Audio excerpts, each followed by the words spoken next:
There's a new season, there's a new patch update, and my oh my, this is the most exciting patch we've had in such a long time. I'm super pumped to go through this one. Okay, first things first, these held items, the new held items, they are anti-healing. This is massively game changing, right? This is huge.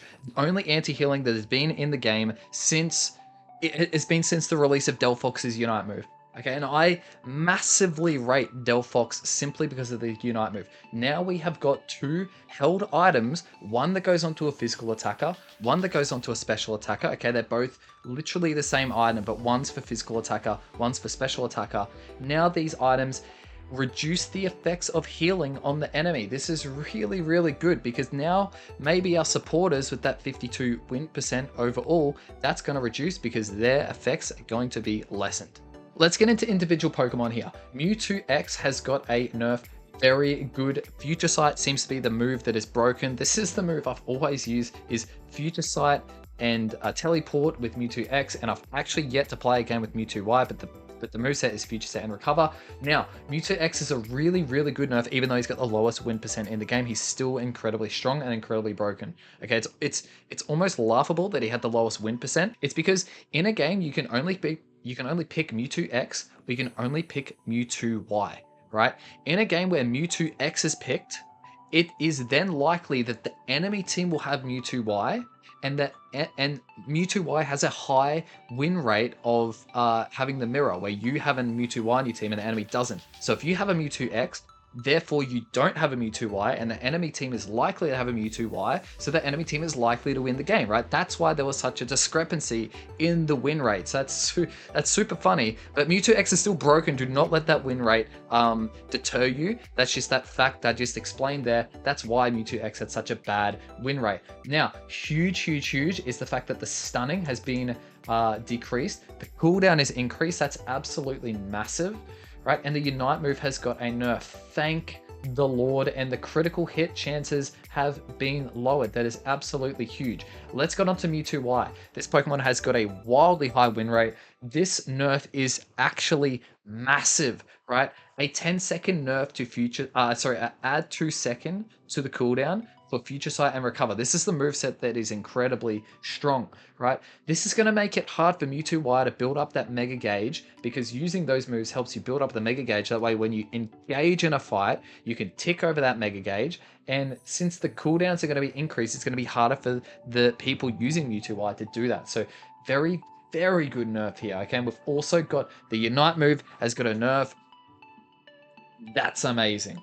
Okay, Serena got a massive buff. I'm so excited to use Serena. In fact, in less than 24 hours, I'm going to be putting out a Serena guide. That's how pumped I am for this. I still think Serena is workable, kind of, and now it's in a better spot than ever. The stat increases on defense and special defense is going to make Serena more sustainable, not die as quick, and the stat buffs is kind of like being a level you were before. So now your level 12 is kind of like the equivalent to the old 13 roughly with your defenses. That's really strong.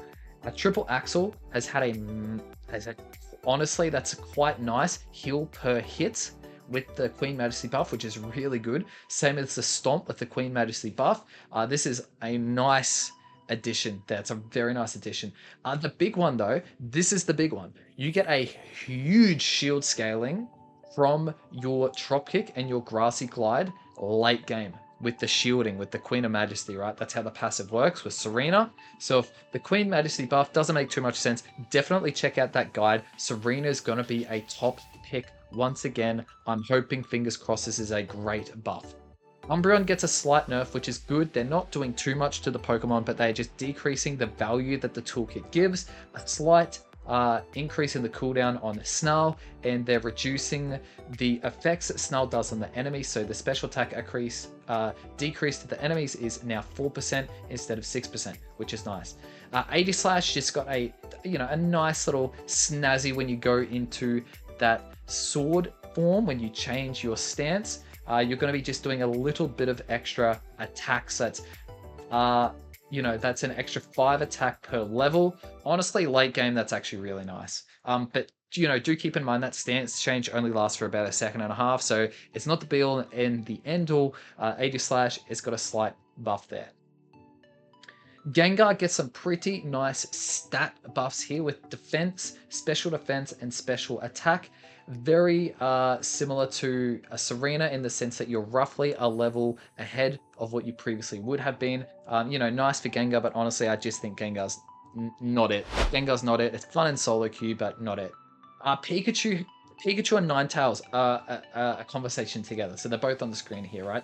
Pikachu's Thunderbolt. Again, I'm going to put out a guide for Pikachu. This is super, super good. I've always rated Pikachu, but Pikachu just lacked it in contrast to other picks, right? Ninetales being the literal direct other pick that you would choose as the oppressive mage, right? As the kind of like, you can think of it as a mage support backline doing CC and doing damage, right?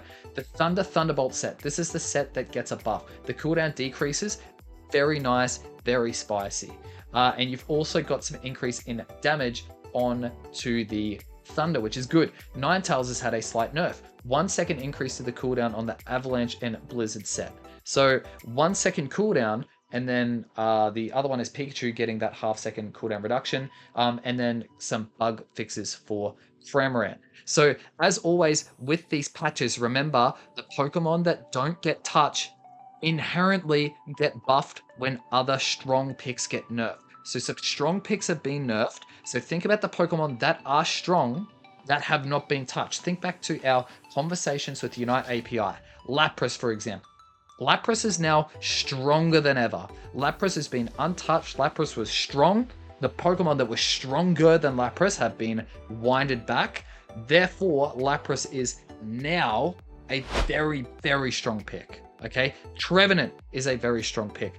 Garchomp is a very strong pick. Just because these Pokemon aren't on these patch notes, do not let that influence your decision to use or not use these Pokemon. They are now stronger than ever because they haven't been touched. Okay, think about it. If rank 1, 2, and 3 get a decrease, therefore rank 4 and 5 get a slight, you can think of it as an implicit buff because they haven't been touched. 1, 2, and 3 get knocked back, therefore by default 4 and 5 move up a little bit. So please do keep that in mind. So super exciting patch update. This is amazing. I'm super keen to jump in. It's a new season. They've also done some changes to the rank mode and some matchmaking, I believe, as well. That's what I saw on the loading screen. So super, super exciting. Make sure you smash the like button, hit the subscribe for some more updates from the Pokemon Unite climbing guide so you can climb hard in this new season.